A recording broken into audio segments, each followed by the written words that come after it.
खबरें जो आपको सीधे जोड़ती हैं हमसे, जिनका आपकी जिंदगी पर होता है सीधा असर। खबरों की वही तस्वीर, बिना बदले बिना डरे, जज्बा सच का लिए, सच दिखाते हैं हम। नेशन भारतवर्ष, आपके जरूरत की खबर। नमस्कार, आप देख रहे हैं नेशन भारतवर्ष और मैं हूं आपके साथ मानवी ठाकुर। शुरुआत करते हैं आज की खास खबरों से।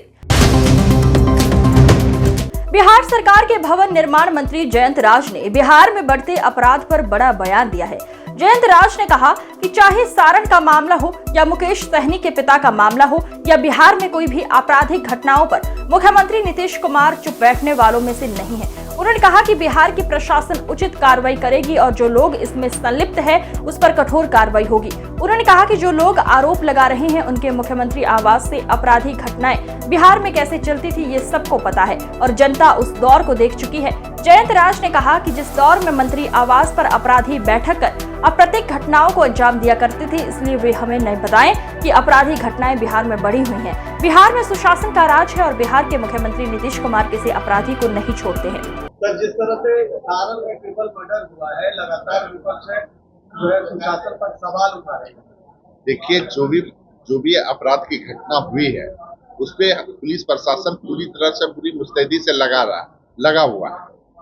जो भी अपराधी होंगे, अगर अपराधी का गिरफ्तारी नहीं हुई रहती और नहीं होगी तब न कहा जाएगा कि अपराध बेलगाम हो गया है। जो भी घटना हुई है दुखद घटना है, लेकिन प्रशासन लगा हुआ है, जल्द उसका उद्भेदन होगा। बिहार सरकार के ग्रामीण विकास मंत्री श्रवण कुमार ने बिहार लॉ एंड ऑर्डर पर बड़ा बयान दिया है।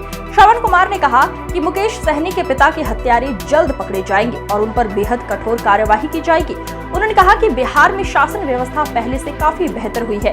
वहीं नीति आयोग की रिपोर्ट में बिहार के फ्लॉप रहने पर श्रवण कुमार ने कहा कि नीतीश कुमार की अगुवाई में हर क्षेत्र में बिहार में तरक्की हुई है। केंद्र सरकार से मदद मिली हुई है और आगे भी मदद मिलती रहेगी। तांती जाति को अनुसूचित जाति में सरकार द्वारा शामिल करने पर सुप्रीम कोर्ट के निर्णय पर उन्होंने कहा कि राज्य सरकार ने अपना काम किया, माननीय अदालत के निर्णय का सम्मान है। राज्य सरकार ने तांती समुदाय के पिछड़ेपन को देखते हुए एससी में शामिल कराने का निर्णय लिया था। जिस तरह से लगातार आप लोग मांग कर रहे हैं, देखिए, सबसे बड़ी बात ये है सर कि 20 साल से नीतीश कुमार की सरकार है, आप हर क्षेत्र में विकास के दावे करते हैं। ये नीति आयोग की रिपोर्ट क्या है सर? आप हर बार क्यों हो जाते हैं? हमसे ज्यादा तो आप पढ़े होंगे नीति आयोग को रिपोर्ट को। इतनी बात सही है।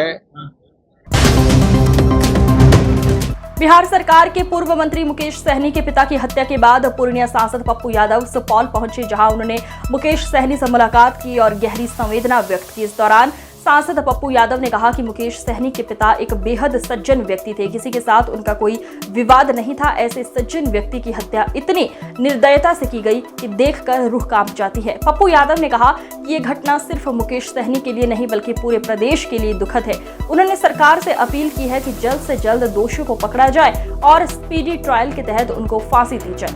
नेता गंभीर चिंता व्यक्त, सभी लोगों की चिंता है जो मुकेश सहनी साहब के पिता की जो हत्या, एक ऐसे सरल और सज्जन व्यक्ति जिनका दूर दूर से कोई संबंध नहीं,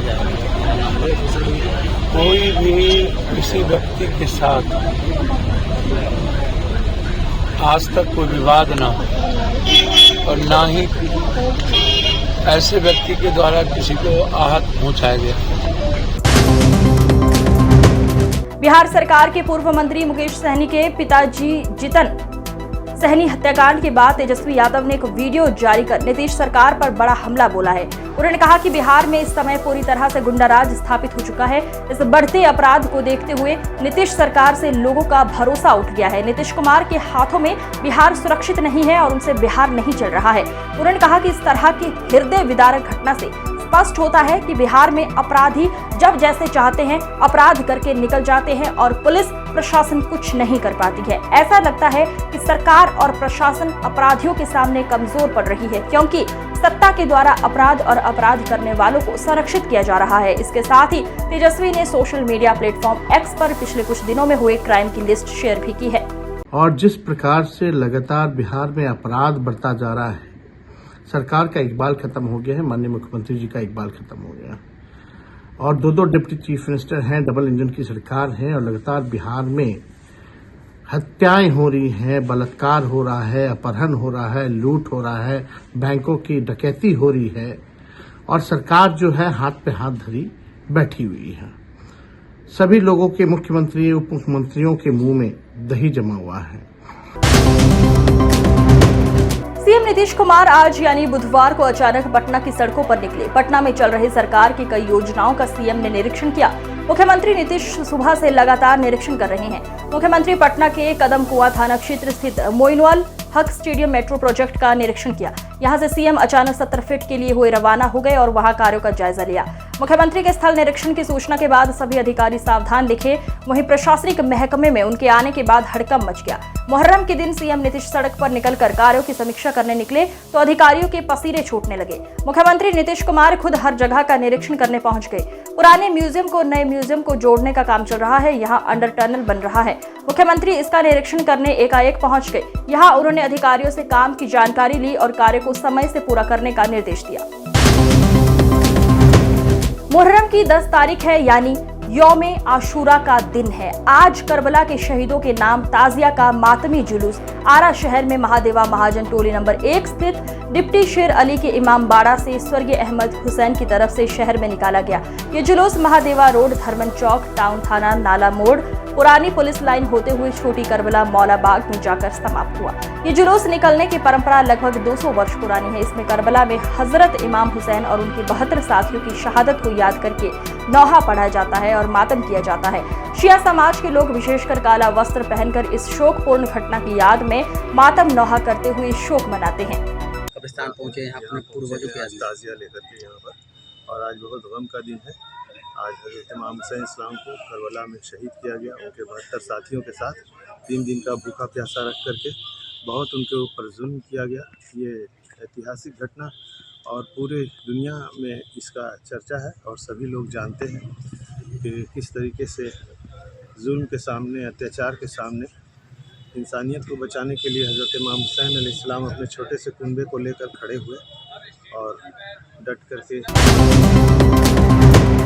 फतेहपुर में विद्युत आपूर्ति पूरी तरह से न मिलने पर भारतीय किसान यूनियन द्वारा हथगाम पावर हाउस में अनिश्चितकालीन धरना शुरू किया गया है। जहां आपको बता दें, हथगाम डिवीजन के सिछौरा पावर हाउस में लगभग 15 दिनों से विद्युत आपूर्ति की समस्या से सैकड़ों गांव प्रभावित हैं, जिसमें पीने के पानी से लेकर खेतों की सिंचाई तक में किसानों को खासा परेशानी हो रही है। वहीं गर्मी ने भी बुरा हाल कर रखा है। इस दौरान भारतीय किसान यूनियन ने धरना देकर 18 जुलाई को महापंचायत की चेतावनी भी दी है। गांव पावर हाउस में आपका धरना चल रहा है, किस वजह से आप लोगों ने धरना दिया और कब तक ये चलता रहेगा? ये सिठौरा पावर हाउस में बिजली की समस्या आज 15 दिन से ऊपर हो गया। बिजली की समस्या बनी हुई है, जिसमें से हमें लग रहा है कि 60-70 गांव प्रभावित है पूरी तरह से। 20 दिन ना बिजली की सप्लाई मिल पाने से सारी फसल सूख गई है। आपको बताते चले कि आज खागा नगर पंचायत के पश्चिमी बाईपास संग्रामपुर के निकट हाईवे पर झांसी के रहने वाले मां और बेटी बाइक से इलाहाबाद की तरफ कहीं जा रहे थे। जो किसी काम से रोड के किनारे बाइक खड़ी कर लिए। उसी समय पीछे से आया कोई अज्ञात वाहन जोरदार टक्कर मारकर भाग निकला, जिससे मां और बेटी की बुरी तरह घायल। राहगीरों ने उन्हें रोड से बाहर किया और एम्बुलेंस और पुलिस को फोन किया, परंतु 1 घंटे तक ना तो एम्बुलेंस पहुंची और ना ही पुलिस। बाइक सवार दोनों माँ बेटा दर्द से कराह रहे थे। बेटा खून की उल्टियां कर रहा था क्योंकि उसके सिर पर गहरी चोट लगी थी। पुनः 1 घंटे के बाद एम्बुलेंस को फोन किया गया, तब जाकर एम्बुलेंस पहुंची और एम्बुलेंस पहुंचने के बाद खागा कोतवाली पुलिस के जवान भी पहुंचे। तब जाकर घायलों को एम्बुलेंस के माध्यम से हरदोसी HC भेजा गया। बाइक सवार के पास से मिले मोबाइल के नंबर से पता चला है कि वो झांसी के रहने वाले हैं, जिन्हें मोबाइल से राहगीरों ने उनके साथ हुई दुर्घटना की जानकारी दी। रामनगर में जनता द्वारा बताया जा रहा है कि रामनगर में चौराहे पर जल्लू बाबा की आड़त है। क्षेत्र में उनका बहुत बड़ा व्यापार और नाम है। हर साल उन्हीं की अगुवाई में जब भी मुहर्रम का पर्व होता है तो उनकी अगुवाई में कोतवाली रामनगर पर पीस कमेटी की बैठक की जाती है। जनता का कहना है कि जल्लू बाबा पीस कमेटी पर पहुंचकर अपने मजहब के पर्वों पर पीस कमेटी पर बैठकर कमेटी की अगुवाई में बढ़ चढ़कर हिस्सा लेते हैं। जनता का कहना है कि आज मुहर्रम की लगभग 27 व 28 मुहर्रम का जुलूस उड़वल व चलकर रामनगर कस्बा होते हुए रजनापुर, केसरीपुर, गोबरहा, गजपतिपुर, लोधारा, महादेवा, लांबापुर रोड अभरन के पास नाथकुटी के पास मोहर्रम का जुलूस पहुंचते ही नाचकुटी के महंत ने बांटा प्रसाद। उसके बाद जब क्षेत्रीय पत्रकार ने समाजसेवी जल्लू बाबा से मोहर्रम के विषय में पूछा तो जल्लू बाबा ने कहा कि मैं बुढ़वल से जुलूस को निकलते हुए कई गांव में जुलूस निकाला। उनका ये भी कहना है कि जुलूस में मेरे साथ कोतवाल रत्नेश पांडे अपने दल बल के साथ मोहर्रम की जुलूस को संपन्न कराया। मुझे किसी प्रकार की कोई परेशानी नहीं हुई और उन्होंने ये भी कहा है कि मेरे मजहब के जितने भी पर्व होते हैं उसमें प्रशासन से मुझे बहुत मदद मिलती है। आज की खबरों में बस इतना ही। देखते रहिए नेशन भारतवर्ष। नमस्कार।